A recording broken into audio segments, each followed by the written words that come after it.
Guys, നമ്മുടെ പുതിയ വീഡിയോക്ക് എല്ലാവർക്കും സ്വാഗതം. അപ്പൊ ഇന്നത്തെ വീഡിയോ എന്താണെന്ന് വെച്ചാൽ ഇന്നത്തെ വീഡിയോ നമ്മൾ ഉദ്ദേശിക്കുന്നത് ഒരു സ്റ്റോറി ടെല്ലിംഗ് ആണ്. കഴിഞ്ഞ പ്രാവശ്യം നമ്മളൊരു സ്റ്റോറി ചെയ്തിട്ടുണ്ട്. അത് തന്നെ, നമ്മളൊരു സ്റ്റോറി മുന്നേ ചെയ്തിട്ടുണ്ടായിരുന്നു. നമ്മൾ ഇംഗ്ലീഷിൽ സംസാരിക്കാൻ വേണ്ടിയിട്ട് ഓരോ വിഷയങ്ങൾ കണ്ടെത്തിക്കൊണ്ടിരിക്കുകയാണ് ഗൈസ്, ഓരോ ദിവസം വെറൈറ്റി ആയിട്ടുള്ള. അപ്പൊ സ്റ്റോറി ടെല്ലിങ്ങിലൂടെ നമുക്ക് ഇന്നത്തെ ക്ലാസ് നോക്കാം. ഇന്ന് നമ്മൾ കോൺവെർസേഷൻ തന്നെയാണ് ഉദ്ദേശിക്കുന്നത്. അപ്പോൾ ഒരു സ്റ്റോറി ടെല്ലിംഗ് ആകുമ്പോൾ നമുക്ക് എന്ത് ചെയ്യും, കുറച്ചും കൂടി ഇൻട്രസ്റ്റിംഗ് ആവും. ഓക്കെ, അപ്പോൾ അതിന് മുൻപായിട്ട് നമുക്ക് ഒരു കാര്യം പറയാനുണ്ട്. എന്താണ്? നമുക്ക് 10K അടിച്ചു ഗായ്സ്. ഈ സന്തോഷം നിങ്ങളുടെ കൂടെ നമ്മൾ പങ്കുവെക്കുകയാണ്. തീർച്ചയായിട്ടും എല്ലാവർക്കും നമ്മുടെ മനസ്സറിഞ്ഞ നന്ദി ഞാൻ അറിയിക്കുകയാണ്. Big thanks. കാരണം നിങ്ങളാണ് നമ്മളുടെ സപ്പോർട്ട്. നമ്മളൊട്ടും പ്രതീക്ഷിതല്ല 10K ഒന്നും ഈ ഒരു ചുരുങ്ങിയ കാലം കൊണ്ട് അടിക്കും എന്നുള്ളത്. അപ്പോൾ അത് സംഭവിച്ചു. എല്ലാവർക്കും നന്ദിയുണ്ട്. അത് ആ 10K അടിച്ചപ്പോൾ സ്വാഭാവികമായിട്ടും നമുക്കതൊരു സെലിബ്രേഷൻ വേണമല്ലോ. അപ്പോൾ മിൽക്കുട്ടി പറഞ്ഞു സ്കൂളിൽ കേക്ക് കട്ട് ചെയ്യണമെന്ന് പറഞ്ഞു. അങ്ങനെ സെപ്റ്റംബർ 5-ാം തീയതി മിൽക്കുട്ടി മാത്രമായിരുന്നില്ല, ടീച്ചേഴ്സ് ഡേയും കൂടി ആയിരുന്നു. തീർച്ചയായിട്ടും അന്ന് സെപ്റ്റംബർ 5-ന് ടീച്ചേഴ്സ് ഡേ ആയിരുന്നു. അപ്പോൾ ടീച്ചേഴ്സ് ഡേയുടെ അന്നാണ് നമുക്ക് ഈ ഒരു സെലിബ്രേഷൻ ആഘോഷിക്കാൻ പറ്റിയത്. അത് ഡബിൾ സന്തോഷമായി അല്ലേ? അത് മാത്രമല്ല ഗൈസ്, ഞങ്ങൾക്ക് ഒരു സാധനം മാത്രം പറ്റിയില്ല.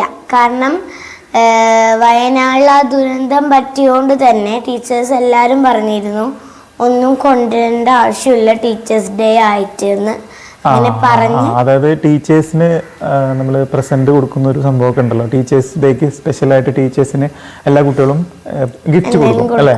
അപ്പോൾ ആ ഗിഫ്റ്റ് ഒന്നും കൊടുക്കണ്ട എന്നുള്ളൊരു തീരുമാനം ഉണ്ടായിരുന്നു. പക്ഷെ നമ്മുടെ ഡേറ്റ് കറക്റ്റ് ആ ദിവസം തന്നെ വന്നു. ഈ സെപ്റ്റംബർ 5-ന് തന്നെ വന്നു. അത് കഴിഞ്ഞ് പിന്നെ മിൽക്കുട്ടിയുടെ എക്സാം സ്റ്റാർട്ട് ചെയ്യായിരുന്നു. അപ്പൊ നമുക്ക് പിന്നെ വേറൊരു ദിവസം ഉണ്ടായിരുന്നില്ല. അതുകൊണ്ട് നമ്മൾ ആ സെപ്റ്റംബർ 5-ന് തന്നെ നമ്മൾ എന്ത് ചെയ്തു, ആ കേക്ക് കട്ട് ചെയ്യൽ ചടങ്ങ് നമ്മള് ടീച്ചേഴ്സിനോട് ചോദിച്ചു. അപ്പൊ പറഞ്ഞു അത് കുഴപ്പമില്ല, നമ്മളിപ്പോ ബർത്ത്ഡേ സെലിബ്രേഷൻ അതുപോലെ ഇങ്ങനെയുള്ള സെലിബ്രേഷൻ ഒക്കെ നമുക്ക് അതൊന്നും നമ്മൾ മാറ്റി വെക്കേണ്ട കേസ് ഇല്ല എന്ന് പറഞ്ഞു. അപ്പൊ നമ്മള് ഇന്നത്തെ വീഡിയോ നമ്മൾ ഉദ്ദേശിക്കുന്നത് ഒരു ടീച്ചറുമായിട്ട് ബന്ധപ്പെട്ടുള്ള ഒരു സ്റ്റോറി തന്നെയാണ്. തോന്നിയിരുന്നോ? ഓക്കെ, അപ്പൊ നമുക്ക് സമയം കളയാതെ നേരെ വീഡിയോയിലേക്ക് പോയാലോ? അപ്പൊ നമ്മൾ നേരെ കഥയിലേക്ക് പോവാണ്. കഥ എന്ന് പറയുന്നത് നമ്മൾ ഓൾറെഡി പറഞ്ഞു, ഒരു ടീച്ചറുമായിട്ട് ബന്ധപ്പെട്ടുള്ള ഒരു കഥയാണ്. അപ്പോൾ ഒരു ക്ലാസ് ടീച്ചർ ക്ലാസ്സിൽ പ്രോഗ്രസ് കാർഡ് എന്ന് അറിയാമോ മിൽക്കുട്ടിക്ക്? പ്രോഗ്രസ് കാർഡ് അതായത് നമ്മുടെ എല്ലാ വിഷയങ്ങളുടെയും മാർക്ക് എൻട്രി ചെയ്യുന്ന ഒരു സംഭവമാണ് അല്ലെ? അത് ടീച്ചറുടെ കൈവശമായിരിക്കും വെച്ചിട്ടുണ്ടാവുക. അത് നമുക്ക് തന്നു വിടാറൊക്കെ ഉണ്ട്. ഞങ്ങളൊക്കെ പഠിച്ച സമയത്ത് ഞങ്ങൾക്ക് വീട്ടിലേക്ക് ഇടാറില്ല അല്ലേ? ഓക്കെ. അപ്പൊ നമുക്ക് തന്നു വിടും. അപ്പൊ ഈ ക്ലാസ് ടീച്ചറുടെ കയ്യിലായിരിക്കും പ്രോഗ്രസ് കാർഡ് ഉണ്ടാവുക. അപ്പൊ ക്ലാസ് ടീച്ചർക്ക് അറിയാൻ പറ്റും നമ്മുടെ ലെവൽ എന്താണ്, ഓരോ വിഷയങ്ങൾക്കും എത്ര മാർക്ക് കിട്ടിയില്ലേ എന്നൊക്കെ കൃത്യമായിട്ട് ക്ലാസ് ടീച്ചർക്ക് അറിയാൻ പറ്റും. അപ്പൊ ക്ലാസ് ടീച്ചർ എന്താണ്, എല്ലാ സ്റ്റുഡൻസിന്റെയും പ്രോഗ്രസ് കാർഡ് ഇങ്ങനെ ചെക്ക് ചെയ്തുകൊണ്ടിരിക്കുകയായിരുന്നു. എങ്ങനെ പറയാ? Teacher was checking the progress report progress card of students അല്ലേ? അങ്ങനെ ടീച്ചർ ഇത് ചെക്ക് ചെയ്തുകൊണ്ടിരിക്കുകയായിരുന്നു. ചെക്ക് ചെയ്തുകൊണ്ടിരിക്കുമ്പോൾ പെട്ടെന്ന് തന്നെ ടീച്ചർക്ക് ഒരു പ്രോഗ്രസ് കാർഡ് കണ്ടപ്പോൾ പെട്ടെന്ന് ടീച്ചർ ആകെ ഷോക്കായി പോയി. ടീച്ചർ ആകെ ഷോക്കായി പോയി. അപ്പൊ എങ്ങനെ പറയാം? ടീച്ചർ ഷോക്ക്ഡ് അല്ലേ? പ്രോഗ്രസ് കാർഡ് കണ്ടപ്പോൾ when she കണ്ടു saw the progress card അല്ലേ? The teacher shocked when she saw the progress card. ഈ പ്രോഗ്രസ് കാർഡ് കണ്ടപ്പോൾ ടീച്ചർ ആകെ ഷോക്കായി പോയി. എന്താ കാര്യം? പ്രോഗ്രസ് കാർഡിൽ എന്തായാലും മാർക്ക് കൂടാം അല്ലെങ്കിൽ കുറയാം അല്ലേ? ഒന്നെങ്കിൽ മാർക്ക് കൂടിക്കഴിഞ്ഞാല് ഷോക്കായി പോവും, അല്ലെങ്കിലോ കുറഞ്ഞു കഴിഞ്ഞാലും ഷോക്കായി പോവും. ആരത് കൂടുമ്പോഴാ ഷോക്കായി പോവാ? പഠിക്കാത്ത കുട്ടികൾക്ക് പെട്ടെന്ന് മാർക്ക് കിട്ടുമ്പോ ഇവനെന്താ ഇത്രയും മാർക്ക്, അങ്ങനെ ഷോക്ക് വരാം. അല്ലെങ്കിലോ പഠിച്ചുകൊണ്ടിരിക്കുന്ന ഒരു കുട്ടിക്ക് പെട്ടെന്ന് മാർക്ക് കുറയുമ്പോഴും ഷോക്കാവും അല്ലേ? അപ്പൊ ഇവിടെ സംഭവിച്ചത് രണ്ടാമതാണ്. നന്നായിട്ട് പഠിക്കുന്ന ഒരു കുട്ടിയായിരുന്നു ക്ലാസ്സിൽ. അവന്റെ പേരായിരുന്നു എഡി എന്നല്ല, എഡി. ഓക്കെ, ടോം ആണെങ്കിൽ പിന്നെയും നമുക്ക് എഡി എന്നാണ്. ഞാൻ ഇപ്പൊ പേര് മാറ്റണ്ട ഗൈസ്. ഈ സ്റ്റോറി ചിലപ്പോൾ ഓൾറെഡി നിങ്ങൾ കേട്ടിട്ടുണ്ടാവാം. കേട്ടവരാണെങ്കിൽ നമ്മളെ വീഡിയോ കണ്ടതിന് ശേഷം നിങ്ങൾ കമന്റ് ചെയ്യാം. കേട്ടിട്ടുണ്ടോ? ടോം ആണ്. ആണോ? ആണ്. അല്ലാതെ ഈ സ്റ്റോറി അല്ല. ഞാൻ പക്ഷെ പറയും ടോം. എന്താണ് എഡി വിളിക്കുന്ന പോലെ എഡി. എന്നാ നമുക്ക് പേര് മാറ്റാം. പേര് മാറ്റാം. ടോം ആയിക്കോട്ടെ. ഓക്കെ. അപ്പൊ ഈ സ്റ്റോറി നിങ്ങൾ കേട്ടിട്ടുണ്ടെങ്കിൽ നിങ്ങൾ കമന്റ് ചെയ്യാട്ടോ. അപ്പോൾ ടോമിനാണ് ഈ മാർക്ക് എന്ത് ചെയ്യുന്നത് പറ്റ കുറവ് സംഭവിച്ചേക്കുന്നത്. ആക്ച്വലി ടോം ആ ക്ലാസ്സിൽ ബ്രില്യൻറ്റ് സ്റ്റുഡൻ്റ് ആണ്. ഓക്കെ. അപ്പോൾ ഇതൊക്കെ നമുക്ക് ഇംഗ്ലീഷിലേക്ക് പറയണം. ടോം ക്ലാസ്സിലെ ബെസ്റ്റ് സ്റ്റുഡൻ്റ് ആണ്. Tom Tom is best student ക്ലാസ്സിലെ in the class. Tom is the best student in the class. അല്ലേ? ടോം ക്ലാസ്സിലെ ബെസ്റ്റ് സ്റ്റുഡന്റ് ആണ്. എന്നിട്ട് പോലും അവന് മാർക്ക് കുറഞ്ഞു. എങ്കിൽ പോലും അല്ലേ? ഇവൻ എന്തോ അവന്റെ മാർക്ക് അവന് കുറഞ്ഞു പോയി. അവന് കുറച്ച് മാർക്ക് കിട്ടിയുള്ളൂ. അപ്പോ he got less mark. കുറവ് മാർക്ക്. ലെസ്. അല്ലേ? Tom is the best student in the class even though he got less mark. അപ്പോൾ ടീച്ചർക്ക് അത് പെട്ടെന്ന് ഷോക്കാവില്ലേ? അപ്പോൾ ടീച്ചർ എന്ത് ചെയ്തു? ടീച്ചർക്ക് ഭയങ്കര ഫീലിംഗ് ആയി പോയി ഇത് കണ്ടപ്പോൾ. അപ്പോൾ ടീച്ചർ അങ്ങനെ ചിന്തിച്ചു. എങ്ങനെ പറയാ? ടീച്ചർ തോട്ടല്ല തോട്ട് എന്ന് പറഞ്ഞാൽ പഠിപ്പിച്ചു എന്നാണ്. ഇത് തോട്ട് എന്ന് ടീച്ചർ ചിന്തിച്ചു.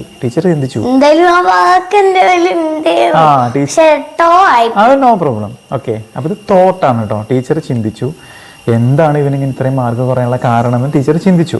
എന്നിട്ട് ടീച്ചർ അവനെ വിളിച്ചു. Teacher called Tom. അപ്പോ ടോം ടീച്ചറിന്റെ അടുത്തേക്ക് വന്നു. വന്നു ടീച്ചറിന്റെ അടുത്തേക്ക്. To her. Tom came to her. അല്ലെങ്കിൽ Tom came to the teacher. ടീച്ചറിന്റെ അടുത്തേക്ക് വന്നു. എന്നിട്ട് ടീച്ചർ ചോദിച്ചു നിനക്ക് എന്താ സംഭവിച്ചു? നിനക്ക് എന്താ പറ്റിയത്? എന്താ പറ്റിയത് ചോദിച്ചു. എങ്ങനെ ചോദിക്കുക? എന്താണ് പറ്റിയത്? നിനക്ക് എന്ത് പറ്റി? What happened to you? അങ്ങനെയുണ്ട് ഒരു വാക്ക്. പിന്നെന്താ? നീ എന്താ ഉദ്ദേശിച്ചത്? ഞാൻ അങ്ങനെയല്ല. വാട്ട് ഹാപ്പൻഡ് എന്ത് സംഭവിച്ചു അത്രേ ഉള്ളൂ. വാട്ട് ഹാപ്പൻഡ് ടു യു നിനക്ക് എന്ത് പറ്റി? ഞാൻ ഫസ്റ്റ് അച്ഛൻ മലയാളം പറയുമ്പോ ആണെന്നുണ്ടല്ലോ. അത് നമുക്ക് എല്ലാ സെന്റൻസ് അങ്ങനെ ആണെന്ന് വെച്ചിട്ട് കറക്റ്റ് ട്രാൻസ്ലേഷൻ എടുക്കാൻ പറ്റില്ല. നമ്മൾ മലയാളം പറയുന്നത് അതേപോലെ ട്രാൻസ്ലേറ്റ് ചെയ്ത് ഇംഗ്ലീഷ് ശരിയാവില്ല. ഇത് നിനക്ക് എന്ത് പറ്റി? What happened to you. അപ്പൊ ഞാൻ മലയാളം പറയുമ്പോ എന്താ നിനക്ക് എന്താണ് പറ്റിയത് എന്നാണ്. അപ്പൊ അവിടെ ഈസി ചിന്തിക്കും അല്ലേ? അങ്ങനെ ചിന്തിക്കരുത്. നമ്മുടെ ഏറ്റവും വലിയ പ്രശ്നം അതാണ്. നമ്മൾ ഈ കറക്റ്റ് മലയാളത്തിൽ നിന്ന് ഇംഗ്ലീഷിലേക്ക് ട്രാൻസ്ലേറ്റ് ചെയ്യുമ്പോൾ പലതും നമുക്ക് തെറ്റിപ്പോകും. അപ്പൊ അവിടെ ആ മീനിങ് ആണ്, അത് ആ ഒരു കറക്റ്റ് സമയമാണ് നമ്മൾ എടുക്കേണ്ടത്. നിനക്ക് എന്ത് സംഭവിച്ചു? അവിടെ കഴിഞ്ഞു പോയൊരു കാര്യം അയാളോട് ചോദിക്കുകയാണ്. നിനക്ക് എന്ത് സംഭവിച്ചു? What happened to you. അപ്പോൾ നിനക്ക് എന്താണ് സംഭവിച്ചത് എന്ന് ചോദിക്കുന്നതും നിനക്ക് എന്ത് സംഭവിച്ചു എന്ന് ചോദിക്കുന്നതും രണ്ടും ഒന്നാണ്. ഓക്കെ. അത് വേറെയാണ്. ഞാൻ അല്ലാതെ ചോദിക്കാട്ടോ. അത് നിനക്ക് എന്ത് സംഭവിച്ചു അങ്ങനെ തന്നെ ചോദിക്കാം. നിനക്ക് എന്താണ് സംഭവിച്ചെന്ന് മാറ്റിയിട്ട് നിനക്ക് എന്ത് സംഭവിച്ചു അങ്ങനെ ഞാൻ നോക്കാം. ഓക്കെ. അപ്പോ നിനക്ക് എന്ത് സംഭവിച്ചു എന്ന് ചോദിക്കാം. അപ്പോ അവൻ കരയാൻ തുടങ്ങി. അതെന്തേലും പറ്റിയിട്ടുണ്ടാവും. അപ്പൊ അവൻ കരയാൻ തുടങ്ങി. നിൽക്കാതെ അവൻ കരയാൻ തുടങ്ങി. അപ്പൊ എങ്ങനെ പറയാം? he started crying എന്ന് പറയാം. അല്ലെങ്കിൽ he cried അവൻ കരഞ്ഞു. അല്ലേ? അവൻ കരയാൻ തുടങ്ങി എന്നാണെങ്കിൽ he started crying എന്ന് പറയണം. അവൻ കരയാൻ തുടങ്ങി. അങ്ങനെ കരയാൻ തുടങ്ങി കഴിഞ്ഞ് നിർത്തുന്നില്ല. ഇവൻ കരഞ്ഞുകൊണ്ടേയിരിക്കുകയാണ്. ഓക്കെ. എന്താ ചിരിക്കുന്നത്? അവൻ കരയല്ലേ? കരയണ ചിരിക്കുകയാണോ? അപ്പൊ അവൻ കരഞ്ഞുകൊണ്ടിരിക്കുകയാണ് ഗൈസ്. അവനിങ്ങനെ കരഞ്ഞുകൊണ്ടേയിരിക്കുകയാണ്. അവനൊരു 5 മിനിറ്റ് ആയിട്ട് നിൽക്കാതെ കരഞ്ഞുകൊണ്ടിരിക്കുകയാണ്. അവന് ഭയങ്കര ഉള്ളിലെന്തോ കാര്യമായിട്ട് പറ്റിയിട്ടുണ്ട്. അതാണ് അങ്ങനെ കരയുന്നത്. അല്ലെങ്കിൽ ഒരാൾ അങ്ങനെ കരയോ? ഇല്ല അല്ലേ? അപ്പോൾ ഇവനൊരു 5 മിനിറ്റ് ആയിട്ട് തുടർച്ചയായിട്ട് കരഞ്ഞുകൊണ്ടിരിക്കുകയാണെന്ന് എങ്ങനെ പറയാ? He has been crying since അല്ല 4 10 minutes. 5 ഞാൻ പറഞ്ഞത് 5 minutes. കുഴപ്പമില്ല. ഓക്കെ. ഈ ടെൻസ് നമ്മളൊന്ന് ക്ലാരിഫൈ ചെയ്ത് പോകണം. ഈ സ്റ്റോറിൻ്റെ ഇടയ്ക്ക് ഞാനൊന്ന് കയറി പറയുകയാണ്. അതായത് he has been crying for 5 minutes അല്ലെങ്കിൽ സിൻസ് 10 PM എന്നൊക്കെ പറഞ്ഞു കഴിഞ്ഞാൽ സിൻസും ഫോറും തമ്മിലുള്ള വ്യത്യാസവും അതുപോലെ ഈ ടെൻസിൻ്റെ സ്ട്രക്ചർ നമ്മളെല്ലാവരും ഒന്ന് ഓർത്തിരിക്കണം. ഇത് നമുക്ക് എപ്പോഴും വരുന്നതാണ്. കമൻറ്റ് ബോക്സിൽ കുറേ ആൾക്കാർ കമൻറ്റ് ചെയ്ത് ചോദിക്കാറുണ്ട്. ഇതെന്ന് വെച്ച് കഴിഞ്ഞാൽ ഒരു പീരീഡ് ഓഫ് ടൈമിൽ നമ്മളൊരു തുടർച്ചയായിട്ടൊരു കാര്യം ചെയ്തുകൊണ്ടേ ഇരിക്കുകയാണെന്ന് പറയാൻ വേണ്ടിയിട്ടാണ് നമ്മളിത് ഉപയോഗിക്കുന്നത്. ഇവിടെ ഈ കുട്ടി 5 മിനിറ്റായിട്ട് കരഞ്ഞുകൊണ്ടേ ഇരിക്കുകയാണ്. അപ്പോഴാണ് നമ്മൾ ഈ സ്ട്രക്ചറിൽ പറയുക, അതായത് ഹി ഹാസ് ബീൻ ക്രൈയിങ്, അവൻ കരഞ്ഞുകൊണ്ടേയിരിക്കുന്നു അല്ലെ, അവൻ കരഞ്ഞുകൊണ്ടേയിരിക്കുന്നു ഫോർ 10 minutes അല്ലെങ്കിൽ ഫോർ 5 minutes. അച്ഛനെ നേരത്തെ പറഞ്ഞില്ലേ അവൻ കരയാൻ തുടങ്ങി, അവിടെ എന്തിനാ സ്റ്റാർട്ടർ കഴിഞ്ഞിട്ട് ING? അത് കരച്ചിൽ തുടങ്ങി എന്നല്ലേ, അവൻ കരച്ചിൽ തുടങ്ങി. അപ്പൊ അവിടെ ING എന്ന് പറയുന്നത് കരച്ചിൽ എന്ന് പറയുന്ന ഒരു പ്രവൃത്തിയാണ്. അതുകൊണ്ടാണ് ഹി സ്റ്റാർട്ടഡ് ക്രൈയിങ് എന്ന് കൊടുത്തത്. അത് ഞാൻ പറഞ്ഞുതരാം, അത് ചോദിച്ചത് നന്നായി. അവിടെ ഹി സ്റ്റാർട്ടഡ് ക്രൈയിങ് എന്ന് പറഞ്ഞാൽ അവൻ കരച്ചിൽ തുടങ്ങി. ING എന്നിട്ട് നമ്മൾ ഒരു വെർബ് കൃത്യം വെറുതെ മാത്രം പറയുകയാണെങ്കിൽ കരച്ചിൽ എന്നാണ്. ഇപ്പൊ ഞാൻ കഴിക്കൽ, ഞാൻ ഈറ്റിംഗ് എന്ന് പറയുകയാണെങ്കിൽ കഴിക്കൽ. ഡ്രൈവിംഗ് എന്ന് പറഞ്ഞാൽ എന്താ? ഡ്രൈവിംഗ്, ഓടിക്കൽ. ആ പ്രവൃത്തി ചെയ്യൽ എന്നാണ്. ഒരു വെർബിന്റെ കൂടെ വെറുതെ ING പറഞ്ഞാൽ ആ പ്രവൃത്തി ചെയ്യൽ എന്നാണ് മീനിങ് കേട്ടോ. അപ്പൊ അവൻ കരച്ചിൽ തുടങ്ങി എന്ന് പറഞ്ഞാൽ ഹി സ്റ്റാർട്ടഡ് ക്രൈയിങ്, അതാണ് ആ സെന്റൻസ്. ഇവിടെ ഇവൻ 5 minutes ആയിട്ട് കരഞ്ഞുകൊണ്ടേ ഇരിക്കുകയാണ്. അവിടെ ആ 5 മിനിറ്റോളം എന്ന് പറയാനാണ് നമ്മൾ 4 ഇട്ടത്. ഇനി ഒരു കൃത്യം നമ്മളൊരു സമയം പറയാണ്, അവൻ 11 മണിക്ക് കരച്ചിൽ തുടങ്ങി നമ്മൾ പറയുമോ? ഇല്ല. അങ്ങനെ ഇപ്പൊ ഇൻ കേസ് അങ്ങനെ ഞാൻ ഒരു സമയം പറയാം, അപ്പൊ ഞാൻ 10 മണി മുതൽ എൻ്റെ ജോലി ചെയ്തുകൊണ്ടേ ഇരിക്കുകയാണെന്ന് പറഞ്ഞാൽ ഐ ഹാവ് ബീൻ, അവിടെ ഒരു വ്യത്യാസമുണ്ട്. പേരിട്ടെ ഐ ഹാവ് ബീൻ വർക്കിംഗ് അല്ലെ, I have been working since 10 minutes. ഞാൻ 10 മണി മുതൽ വർക്ക് ചെയ്തുകൊണ്ടേ ഇരിക്കുകയാണ്, ഇപ്പോഴും തുറന്നുകൊണ്ടിരിക്കുകയാണ്. അവിടെയാണ് നമ്മൾ സിൻസ് ഇട്ടത്. അതൊരു പെർട്ടിക്കുലർ സമയത്ത് സ്റ്റാർട്ട് ചെയ്തു, ഇപ്പോഴും തുറന്നുകൊണ്ടിരിക്കുകയാണ്. മറ്റത് ഞാനൊരു 5 മിനിറ്റോളായിട്ട് ഞാൻ ചെയ്തുകൊണ്ടിരിക്കുകയാണെന്ന് പറയാനാണ് 4 ഇടുന്നത്. അതാണ് സിൻസും 4ഉം തമ്മിലുള്ള വ്യത്യാസം കേട്ടോ. അപ്പൊ അതെല്ലാവരും കൃത്യമായിട്ടൊന്ന് ഓർത്തിരിക്കാം. അത് മാത്രമല്ല അച്ചപ്പൊരു ING ഇട്ടില്ലേ അവിടെ, അത് ആ കിട്ടാനല്ലേ തുറന്നുകൊണ്ടേ ഇരിക്കുകയാണെന്ന് പറയാൻ വേണ്ടിട്ട്. അത് മാത്രമല്ല അവിടെ ഒരു അവനെ അവളൊക്കെ ആണെങ്കിൽ ഹാസന്നെ അവിടെ പറയണം, വ്യത്യാസമല്ല. ഓക്കെ, അയ്യും ദേയും ഷിയൊക്കെ ആണെങ്കിൽ പറയാം. ഓക്കെ, അപ്പൊ എന്തായി, ഈ കുട്ടി കരഞ്ഞുകൊണ്ടേ ഇരിക്കുകയായിരുന്നു. അപ്പൊ കരഞ്ഞുകൊണ്ടേ ഇരുന്നപ്പോൾ ടീച്ചർ അവനെ ഒരുപാട് ഇങ്ങനെ കരഞ്ഞുകൊണ്ടിരിക്കല്ലേ, അവനെ സമാധാനിപ്പിച്ചു. ടീച്ചർ അവനെ സമാധാനിപ്പിച്ചു. ടീച്ചർ കൺസോൾഡ് ഹിം, അത് പുതിയ വാക്കാണ് കേട്ടോ.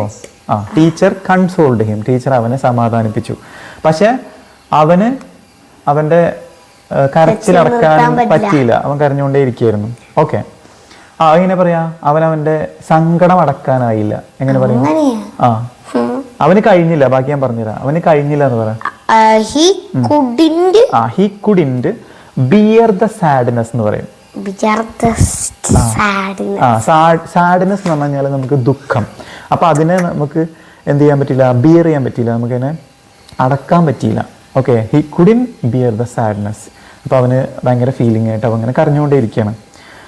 അപ്പോൾ എന്തായാലും ടീച്ചർക്ക് അത് കണ്ടപ്പോൾ ടീച്ചർ ഓക്കെ നമുക്കെന്നാ പിന്നീട് ഒരിക്കൽ അവനോട് ചോദിക്കാം എന്ന് ടീച്ചർ തീരുമാനിച്ച് അവനോട് പോയി ഇരുന്നോളാൻ പറഞ്ഞു. ടീച്ചർ അവിടെ പോയി ഇരുന്നോളാൻ പറഞ്ഞു. അങ്ങനെ അങ്ങനെ ടീച്ചർ എന്ത് ചെയ്തു, സ്ഥിരമായിട്ട് ഇവനെ തന്നെ വാച്ച് ചെയ്യാൻ തുടങ്ങി. കാരണം നല്ലോണം പഠിക്കുന്ന ഒരു കുട്ടിയാണ്. ആ കുട്ടിക്ക് പെട്ടെന്ന് ഇങ്ങനെ മാർക്ക് കുറയുമ്പോൾ സ്വാഭാവികമായിട്ടും ടീച്ചേഴ്സിന് ഭയങ്കര ഫീലിംഗ് വരും അല്ലേ. അപ്പോൾ ടീച്ചർ അവനെ സ്ഥിരമായിട്ട് വാച്ച് ചെയ്യാൻ തുടങ്ങി. ഞാൻ ഫസ്റ്റ് കരുതിയപ്പോ എന്താ അറിയോ, പഠിക്കാത്ത കുട്ടിക്ക് മാർക്ക് കയറി. അല്ല, ഞാൻ പറഞ്ഞില്ല, ഇത് രണ്ടാമത്തെ സിറ്റുവേഷൻ നമ്മൾ എടുത്തതെന്ന് പറഞ്ഞല്ലേ. അപ്പൊ നന്നായിട്ട് പഠിച്ചൊരു കുട്ടിയായിരുന്നു, അത് പറയുന്നതിന് മുമ്പേ നല്ല പഠിച്ചൊരു കുട്ടിയായിരുന്നു. ആ കുട്ടിക്ക് പെട്ടെന്ന് മാർക്ക് കുറഞ്ഞപ്പോൾ ടീച്ചർക്കും ഭയങ്കര സങ്കടമായി. അങ്ങനെ ടീച്ചർ ഇവനെ മാക്സിമം എപ്പോഴും ഇവനെ കെയർ ചെയ്യാൻ തുടങ്ങി. അങ്ങനെ ടീച്ചർ ഇവന് മാക്സിമം കെയറിങ് കൊടുത്തു. ടീച്ചർ നൽകി മാക്സിമം കെയറിങ് എന്നാ പറയണ്ടേ. എങ്ങനെ പറയും? നൽകി, gave. Teacher gave him maximum care. Teacher എന്ത് ചെയ്തു, മാക്സിമം കെയർ അവന് കൊടുത്തു. നന്നായിട്ട് അവനെ സ്നേഹിച്ചു. ഫോളോ ചെയ്തോ? ഫോളോ ചെയ്യാൻ നമ്മൾ പിന്തുടരല്ലേ. ഇത് നമ്മൾ ടീച്ചർ നല്ല അറ്റൻഷൻ കൊടുത്തു, നല്ല ശ്രദ്ധ കൊടുത്തു, നന്നായിട്ട് കെയർ ചെയ്തു. Teacher gave him more care and attention. നല്ല കെയറും കൊടുത്തു, നല്ല അറ്റൻഷനും കൊടുത്തു. ഓക്കെ, അങ്ങനെ പതുക്കെ ഇവൻ അങ്ങനെ റിക്കവറായി വരികയാണ്. ഓക്കെ, അവൻ ആ ഒരു ഇതിൽ നിന്ന് റിക്കവറായി വന്നുകൊണ്ടിരിക്കുകയാണ്. അങ്ങനെ ഒരു ദിവസം ടീച്ചേഴ്സ് ഡേ വന്നു. ഓക്കെ, ഒരു ദിവസം ടീച്ചേഴ്സ് ഡേ ആയി. ആ ടീച്ചേഴ്സ് ഡേക്ക് എല്ലാ കുട്ടികളും പ്രസൻറ്റേഷൻ കൊടുക്കുമല്ലോ ടീച്ചേഴ്സിന് അല്ലേ. അങ്ങനെ എല്ലാ കുട്ടികളും നല്ല ഭംഗിയുള്ള കവറിൽ നന്നായിട്ട് പ്രസൻറ്റേഷനൊക്കെ പൊതിഞ്ഞ് ടീച്ചർക്ക് കൊണ്ട് കൊടുത്തു. പക്ഷേ ഇവൻ കൊണ്ടുവന്നത് ഒരു നോർമൽ ന്യൂസ് പേപ്പറിൽ പൊതിഞ്ഞൊരു ഗിഫ്റ്റായിരുന്നു. ഓക്കെ, അപ്പം എങ്ങനെ പറയാം? എല്ലാ സ്റ്റുഡൻസും ടീച്ചർക്ക് ഗിഫ്റ്റ് കൊടുത്തു. Every students gifted to teacher അല്ലെ. എല്ലാ സ്റ്റുഡൻസും ടീച്ചർക്ക് ഗിഫ്റ്റ് ചെയ്തു വിത്ത് ബ്യൂട്ടിഫുൾ കവർ. നല്ല കവറോട് കൂടിയിട്ടുള്ള ഗിഫ്റ്റ് ചെയ്തു അല്ലേ. പക്ഷേ Tom gave a small gift with newspaper covered. News paper കൊണ്ട് പൊതിഞ്ഞ ഒരു ഗിഫ്റ്റാണ് ടോം കൊടുത്തത്. ഓക്കെ, പക്ഷെ ആ ഗിഫ്റ്റ് ടീച്ചർക്ക് വളരെ സ്പെഷ്യൽ ആയിരുന്നു അല്ലേ, കാരണം ടോം കൊടുത്തതല്ലേ. അപ്പൊ എങ്ങനെ പറയാ? ആ gift very special for teacher. ആ ഗിഫ്റ്റ് ടീച്ചർക്ക് വളരെ സ്പെഷ്യൽ ആയിരുന്നു. അങ്ങനെ ടീച്ചർ എന്ത് ചെയ്തു? ആ ഒരു ഗിഫ്റ്റ് ഓപ്പൺ ചെയ്ത് നോക്കുകയാണ്. ഓക്കെ, അപ്പൊ കുട്ടികളൊക്കെ ഇവനെ കളിയാക്കി. എന്തിനാ കളിയാക്കിയിട്ടുണ്ടാവുക? നീ ഇങ്ങനെ ഒരു ന്യൂസ് പേപ്പറിലൊക്കെ പൊതിഞ്ഞിട്ടുള്ള ഗിഫ്റ്റാണോ ടീച്ചർക്ക് കൊടുക്കുക? എന്നിട്ട് ടീച്ചർ എന്ത് ചെയ്തു? ഇത് തുറന്നു നോക്കി. എങ്ങനെ പറയാ? Teacher opened the gift. എന്നിട്ട് അതെടുത്തു.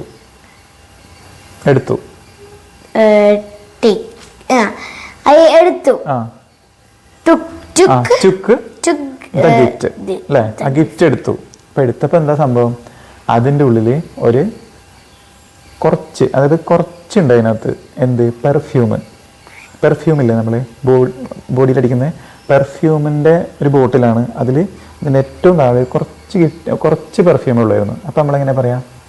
നമ്മളൊന്ന് മുന്നേ പഠിച്ചിരുന്നില്ലേ? അടിക്കാൻ മാത്രല്ല അതുണ്ടായിരുന്നു.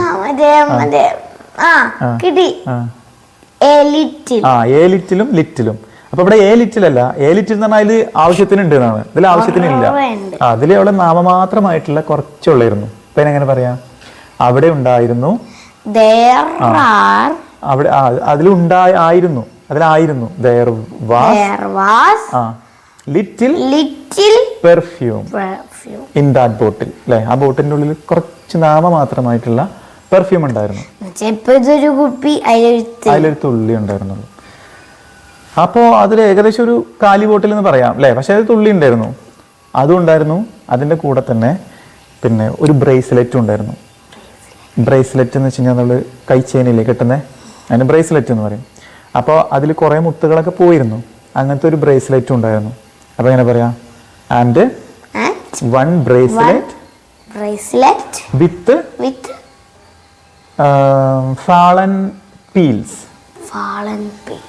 fallen peels. പൊഴിഞ്ഞു പോയ ഇത് കേട്ടോ. അപ്പൊ ടീച്ചർ എന്ത് ചെയ്തു? ഈ പെർഫ്യൂം എടുത്തിട്ട് അടിച്ചതിന് ശേഷം ഈ ബ്രേസ്ലെറ്റ് കയ്യിൽ കെട്ടി. എന്നിട്ട് ടോമിനെ വിളിച്ചു. ഓക്കെ, ടോം പ്ലീസ് കം എന്ന് പറഞ്ഞിട്ട് ടീച്ചർ വിളിച്ചു. അങ്ങനെ ടോം അവിടെ വന്നു.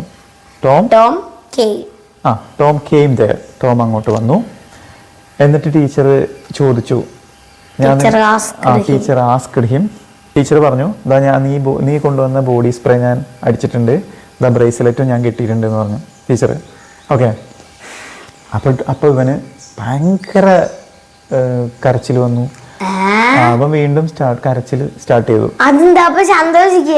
സന്തോഷിക്കുകയാണ് ചെയ്യേണ്ടത്. പക്ഷെ അവിടെ ചെറിയൊരു ട്വിസ്റ്റ് ഉണ്ട്.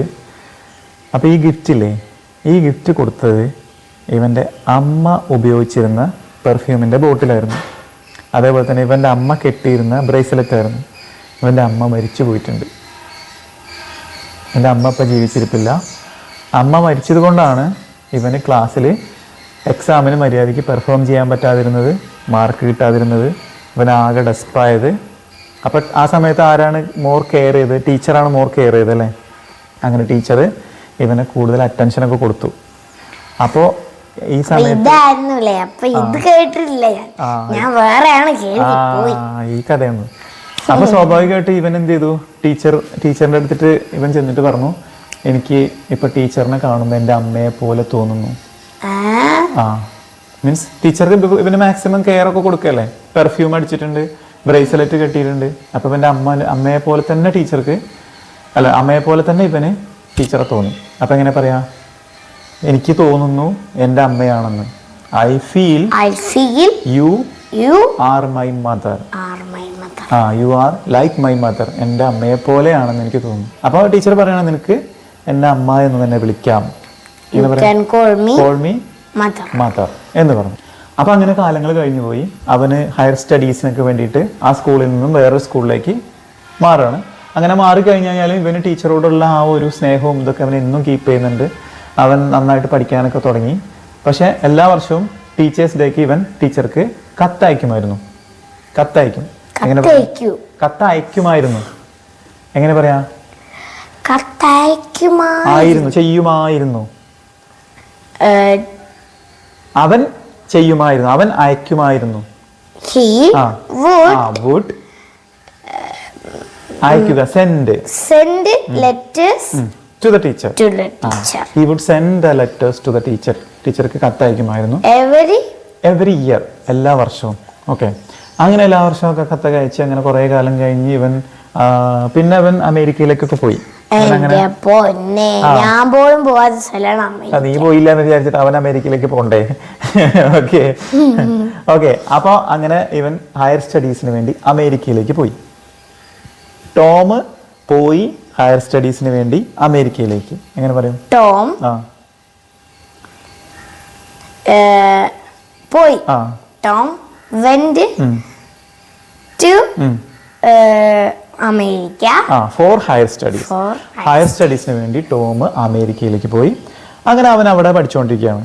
ഓക്കെ, പിന്നെ അവന് പഠിത്തത്തിന്റെ കാരണങ്ങളൊക്കെ ആയിട്ട് ചിലപ്പോ കുറച്ച് വലുതായില്ലേ, കുറെ കഴിഞ്ഞു, ഇപ്പം വലുതായി, ഇവന് ജോലി കിട്ടി, അങ്ങനെ ഇവൻ വലിയ ആളായി.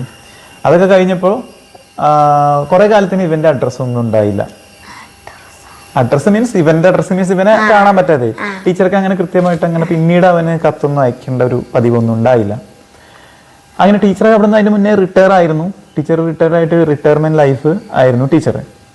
ഒരു ദിവസം പെട്ടെന്ന് ഒരു സുപ്രഭാതത്തിൽ ഒരു ദിവസം പോസ്റ്റ്മാൻ ടീച്ചറുടെ വീട്ടിലേക്ക് വന്നു. വീണ്ടും കത്ത് കൊണ്ടാവുമല്ലോ വന്നിട്ടുണ്ടാവുക. അപ്പൊ പോസ്റ്റ്മാൻ വന്നു ടീച്ചറുടെ വീട്ടിൽ. പോസ്റ്റ്മാൻ came into വേണ്ട, to മതി. Teachers home. ടീച്ചറിന്റെ വീട്ടിലേക്ക് പോസ്റ്റ്മാൻ വന്നു. വന്നിട്ട് എന്ത് ചെയ്തു? സ്വാഭാവികമായിട്ടും കത്ത് കൊടുത്തു അല്ലേ? പോസ്റ്റ്മാന് കത്ത് കൊടുത്തു. Postman gave the letter to the teacher. അപ്പൊ ഒരു കത്ത് മാത്രമല്ല ഉണ്ടായിരുന്നത്, അതിന്റെ കൂടെ ഒരു ഇൻവിറ്റേഷൻ ലെറ്ററും കൂടി ഉണ്ടായിരുന്നു. ഇൻവിറ്റേഷൻ ലെറ്റർ എന്ന് പറഞ്ഞാൽ ക്ഷണക്കത്ത് എന്ന് വെച്ചാൽ മാരേജിന്, അവന്റെ കല്യാണമായിരുന്നു. അവന്റെ കല്യാണത്തിന് ടീച്ചറെ ക്ഷണിച്ചുകൊണ്ടുള്ള ഒരു കത്തായിരുന്നു. ഇൻവിറ്റേഷൻ ലെറ്ററും ഒപ്പം ഒരു ലെറ്ററും. അപ്പോൾ അതിന്റെ കൂടെ എന്ന് പറയാനായിട്ട് വിത്ത് ദ ലെറ്റർ എന്ന് പറഞ്ഞാൽ മതി. അതിന്റെ കൂടെ ഈ ഒരു ഇൻവിറ്റേഷൻ ലെറ്ററും കൂടി ഉണ്ടായിരുന്നു. ഒപ്പം ഒരു ഫ്ലൈറ്റ് ടിക്കറ്റും കൂടി ഉണ്ടായിരുന്നു. അമേരിക്കയിലല്ലേ ഇവനുള്ളത്, അപ്പോൾ ഒരു ഫ്ലൈറ്റ് ടിക്കറ്റും കൂടി ഇതിന്റെ കൂടെ ഉണ്ടായിരുന്നു ടീച്ചർക്ക് അങ്ങോട്ട് പോകാൻ വേണ്ടിയിട്ട്. അപ്പൊ ഇവന് ഈ 3 സംഭവം കൂടെ അയച്ചിട്ടുണ്ടായിരുന്നു. ഓക്കെ, അപ്പൊ എന്തായാലും ദീർഘനാളം കുറേ കാലത്തിന് ശേഷമാണ് വീണ്ടും ഈ കത്ത് കാണുന്നത്. കാണുമ്പോൾ സ്വാഭാവികമായിട്ട് ടീച്ചർ ഭയങ്കര ടീച്ചർക്ക് ഭയങ്കര സന്തോഷമായി. Teacher became more happy. Teacher became more happy. അങ്ങനെ ടീച്ചർ അങ്ങോട്ട് പോവാൻ തീരുമാനിച്ചു, അമേരിക്കയിലേക്ക് പോവാൻ തീരുമാനിച്ചു. Decided to go America. അങ്ങനെ ടീച്ചർ അമേരിക്കയിലെത്തി. പറഞ്ഞേ. Teacher reached America. Teacher reached in America. അങ്ങനെ അമേരിക്കയിലെത്തി. എത്തിക്കഴിഞ്ഞ് സ്വാഭാവികമായിട്ടും അവിടെ മാരേജ് നടക്കുന്ന ഒരു വലിയ ഹാളാണ്. ആ ഹാളിലേക്ക് ടീച്ചർ ഇങ്ങനെ നടന്നുകൊണ്ടിരിക്കുകയായിരുന്നു. Teacher walking to the hall. to ഹാളിലേക്ക് ഇങ്ങനെ നടന്നുകൊണ്ടിരിക്കുകയായിരുന്നു. അങ്ങനെ ടീച്ചർ എന്ത് ചെയ്തു, പിറകിലുള്ള ഒരു സീറ്റിൽ പോയിട്ട് ഇരുന്നു. പിറകിൽ, ബാക്ക് സൈഡിലുള്ള ടീച്ചർ ഇരുന്നു. ബാക്ക് സൈഡിലുള്ള ടീച്ചർ sat ചെയറിൽ on the back side back seat. side on the back side സീറ്റിൽ ഇരുന്നു. അപ്പോൾ ഇവൻ ഇത് കണ്ടു. സ്വാഭാവികമായിട്ടും കാണുമല്ലോ അല്ലെ, ടീച്ചറിനെ പ്രതീക്ഷിച്ചിരിക്കുകയാണല്ലോ ഇവൻ. അപ്പോൾ ടോം എന്ത് ചെയ്തു, ടീച്ചറിനെ കണ്ടു. Tom saw the teacher. the teacher. Tom ടീച്ചറിനെ കണ്ടു. അപ്പൊ ഇവൻ അവിടെ കുറെ സെർവൻസ് ഒക്കെ ഉണ്ട്. അപ്പൊ ഇവൻ എന്ത് ചെയ്തു, സെർവൻസിനോട് പറഞ്ഞു ബേക്കിൽ ഇരുന്ന ടീച്ചറിനെ നമ്മൾ സ്റ്റേജിലേക്ക് കൊണ്ടുവരണം എന്ന് പറഞ്ഞു. അപ്പൊ എങ്ങനെ പറയാ, അവൻ പറഞ്ഞു സെർവൻസിനോട്, He told servants to the servants, he told to the servants, കൊണ്ടുവരിക, to bring കൊണ്ടുവരിക, to bring the teacher to the stage. ടീച്ചറിനെ എന്ത് ചെയ്യണം, സ്റ്റേജിലേക്ക് കൊണ്ടുവരാൻ വേണ്ടി പറഞ്ഞു. ഓക്കെ, അങ്ങനെ അവര് ടീച്ചറിനെ സ്റ്റേജിലേക്ക് കൊണ്ടുവന്നു. അപ്പൊ ടീച്ചർ എന്ത് ചെയ്തു, ആ സ്റ്റേജിൽ അത്രേ ആളുകളുടെ ഇടയിൽ കൂടെ ഇങ്ങനെ പതുക്കെ ഇങ്ങനെ നടന്നു വന്നു. ഓക്കെ, കുറേ ആൾക്കാരുണ്ടല്ലോ അവിടെ കല്യാണത്തിന് വന്നേ. അങ്ങനെ ടീച്ചർ ഇങ്ങനെ വന്ന് സ്റ്റേജിലോട്ട് കയറിയപ്പോൾ അവിടെ നല്ല വെൽ ഡെക്കറേറ്റഡ് ആയിട്ടുള്ള ഒരു ചെയർ ഉണ്ടായിരുന്നു. സ്റ്റേജിന്റെ മുകളിൽ വെൽ ഡെക്കറേറ്റഡ് ആയിട്ടുള്ള ഒരു ചെയർ ഉണ്ടായിരുന്നു എന്ന് പറയണം. അപ്പൊ സ്റ്റേജിന്റെ മുകളിൽ ഉണ്ടായിരുന്നു, അവിടെ ഉണ്ടായിരുന്നു എന്നുള്ള സെന്റൻസ്. അവിടെ ഉണ്ടായിരുന്നു. ദയറിന്റെ കൂടെ എങ്ങനെ ഹാർഡ് വരിക, ദയറിന്റെ കൂടെ ഹാർഡ് വരില്ല. ദയർ വാസ് നല്ല വെൽ ഡെക്കറേറ്റഡ് ആയിട്ടുള്ള ഒരു ചെയർ. ഡെക്കറേറ്റഡ് ചെയർ, അത്രേ ഉള്ളൂ, ആ സെന്റൻസ് അത്രേ ഉള്ളൂ. There was a well decorated chair. എവിടെയായിരുന്നു, ഓൺ ദ സ്റ്റേജ് അല്ലേ. ടീച്ചർ ആ ചെയറൊക്കെ കണ്ടിട്ടുണ്ട്. ഏതായാലും അവിടെ ചെന്നിട്ട് അവൻ കെട്ടിപ്പിടിച്ചു അല്ലേ. ടീച്ചറെ കണ്ടിട്ട് ഭയങ്കര കെട്ടിപ്പിടിച്ചു. രണ്ടാളും നല്ല സന്തോഷത്തിലായി. അവർക്ക് സ്വാഭാവികമായിട്ടും കണ്ണുനീരൊക്കെ വന്നിട്ടുണ്ടാവും. അപ്പൊ പിന്നെ എന്ത് ചെയ്തു, നേരെ ആ ചെയറിലേക്ക് ടീച്ചറെ കൊണ്ടിരുത്താം. അപ്പൊ ആ ചെയറിൽ അവിടെ എഴുതി വെച്ചിട്ടുണ്ടായിരുന്നു, ഫോർ മൈ മദർ, എൻ്റെ അമ്മയ്ക്ക് വേണ്ടി. ഫോർ എന്ന് പറഞ്ഞാൽ വേണ്ടി. അപ്പൊ അവൻ അമ്മയായിട്ട് കണ്ടുകൊണ്ടിരിക്കുന്ന ടീച്ചറല്ലേ, അവൻ അമ്മയില്ലല്ലോ. അപ്പൊ ഇതെൻ്റെ അമ്മയ്ക്ക് വേണ്ടിയിട്ടുള്ള ചെയറാണ് എന്ന് പറഞ്ഞിട്ടാണ്. അപ്പൊ അവൻ എന്ത് ചെയ്തു, ഈ ചെയറിൽ ഈ ടീച്ചറെ കൊണ്ടുപോയി ഇരുത്തി. ഓക്കെ, എന്നിട്ട് ഇവൻ ഈ കഥ എല്ലാവരോടും പറഞ്ഞു. ഞാനിങ്ങനെ വളരെ കഷ്ടപ്പെട്ട് പഠിച്ചതായിരുന്നു, എനിക്ക് ചെറുപ്പത്തിലെ അമ്മ നഷ്ടപ്പെട്ടു, എന്നെ ഹെൽപ്പ് ചെയ്ത ടീച്ചറാണ്, എന്നെ ഒരുപാട് സഹായിച്ചിട്ടുണ്ട്, എനിക്ക് ഒരുപാട് കെയർ തന്നിട്ടുണ്ട്, ലവ് തന്നിട്ടുണ്ട്, അതുകൊണ്ടാണ് ഞാൻ ഇത്രയും വലിയ ഉന്നതിയിൽ എത്തിയത് എന്ന് പറഞ്ഞു. ആസ്വദിക്കാൻ പറ്റിയൊരു കഥ അല്ലേ. അപ്പൊ ഭയങ്കര സങ്കടാവൂലേ എല്ലാവർക്കും അല്ലേ. അപ്പൊ എല്ലാവർക്കും ഭയങ്കര ഫീലിംഗ് ആയി. എല്ലാവർക്കും പിന്നെ ഗൂസ്പം വന്നു എന്ന് വെച്ച് കഴിഞ്ഞാൽ രോമൊക്കെ എഴുന്നേറ്റു എല്ലാവരുടെയും. ഓക്കെ, എല്ലാവർക്കും ഈ കഥ കേട്ടപ്പോൾ എല്ലാവരും സങ്കടത്തിലായിരുന്നു. എന്നാലും നല്ലൊരു കഥയല്ലേ, ഇഷ്ടപ്പെട്ടില്ലേ? സുഖത്തിൽ കിടന്നുറങ്ങാൻ. അപ്പൊ ഇന്നത്തെ കഥ ഇതാണ്. ആക്ച്വലി ഇന്നത്തെ കഥയിൽ നമ്മുടെ സെന്റൻസുകൾ കുറച്ച് കുറവായിരുന്നു. കാരണം ഇത് കുറച്ചൊരു ഇമോഷണലി ആയിട്ടുള്ള ഒരു സ്റ്റോറി ആയതുകൊണ്ട് കൂടുതൽ നമ്മൾ മലയാളം കൂടി അല്ല ഇംഗ്ലീഷ് കുറവായിരുന്നില്ലേ? ഇംഗ്ലീഷും കൂടുതൽ ആണോ? അപ്പൊ നമ്മള് ഇംഗ്ലീഷ് ഇന്ന് പറയാൻ കുറച്ച് കുറവായിരുന്നു. കൂടുതൽ നമ്മൾ സ്റ്റോറിയിലേക്ക് ഊന്നൽ കൊടുത്തു. അപ്പോൾ ഇന്നത്തെ സ്റ്റോറി നിങ്ങൾക്ക് എല്ലാവർക്കും ഇഷ്ടപ്പെട്ടു എന്ന് വിചാരിക്കുന്നു. നമുക്ക് ഇതുപോലുള്ള നല്ല വീഡിയോ ആയിട്ട് ഉടൻ തന്നെ കാണാം. അതുവരേക്കും ലൈക്ക് ചെയ്യുക, ഷെയർ ചെയ്യുക, സബ്സ്ക്രൈബ് ചെയ്യുക, കമന്റ് ചെയ്യുക. ഇഷ്ടപ്പെട്ടില്ലെങ്കിൽ ഡിസ്ലൈക്ക് ചെയ്യൂ. വീണ്ടും കാണാം. അതുവരേക്കും ബൈ.